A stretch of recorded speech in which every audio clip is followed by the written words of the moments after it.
1450 বছরের ইসলামের ইতিহাসে এই প্রসঙ্গটা অবলম্বা করে বললাম।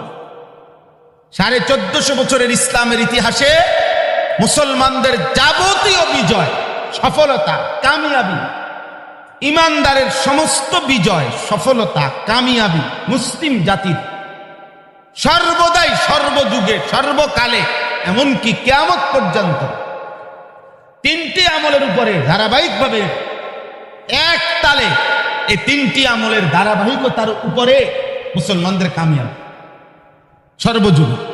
কয়টি আমলের? 1 তাহাজ্জুদ, 2 ফজর, 3 দোয়া। এক কথায় সকালবেলার এশরাকের ওয়াক্ত পর্যন্ত আর রাত্রি গভীরের ভোর রাত্র থেকে শুরু করে এশরাক, এই টাইমেই মুসলমানের বিজয়। এই সময়ের গুরুত্বটা, এই টাইমের গুরুত্ব আরোপ, এর মাধ্যমে আউলিয়া হয়, এর মাধ্যমে আলেম হয়, এর মাধ্যমে হাফেজে কোরআন হয়। সমস্ত কওমি মাদ্রাসা হিফজখানায় বাচ্চারা কোরআন শরীফের মুখস্থ সবকটা দেয় ফজরের আগে। কেন? এটা টাইম ঠিক করলো কেন?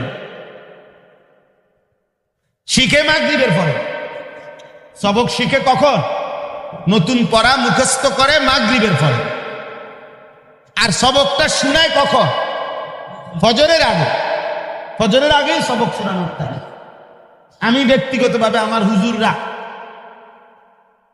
কখনো কখনো কেউ জুরায়, কম হয়, দেরিতে উঠতে মুঠতে, আমি অনেকবার বলছি হুজুরদেরকে মিটিং করে করে, তাহলে আপনারা যেহেতু একটু জুরান, উঠতে দেরি করেন, তাহলে ফজরের আগে সবক বন্ধ করেন, ফজরের পরে শুনেন, আপনাদের যেহেতু ঘুমের কষ্ট হয়। ওনারা আবার পরে সবাই আইসা বলে, হুজুর আল্লাহর দোহাই আমরা আবার উঠবো, ঠিক আছে, আমাকে ভুল হয়েছে, আমরা কম হচ্ছে, রাত্রি হয়েছে, আমরা ঠিক হব, উঠুম ইনশাল্লাহ, কিন্তু সবক ফজরের আগেই শুনতে হবে। এটা ওনাদের কলিজার মধ্যে আছে, হাফেজ কোরআনের কলিজার ভিতরে। সবক কখন শুনতে হয়? ফজরের আগে। ফজরের আগে আল্লাহর রহমতের দুয়ার খুলে, ফজরের আগে রহমতের দরিয়ায় সাগর উঠে।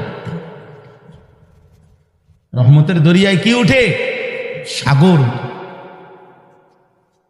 এজন্য তাহাজ্জুদ, ফজর, দোয়া, এই 3 আমলে হকের বিজয়, ইমানের বিজয়। এই আমরা যারা মাদ্রাসায় পড়ি, মাদ্রাসার ছাত্র, তোমাদেরকে বলি, আব্বা মনে করো জেনারেল ভাইরা শুনলো না, ধরে নাও স্কুল কলেজের পোলাপাইন বুঝলো না, আগামী দিনের ইসলামের বিজয়ের জন্য সারা বিশ্বময়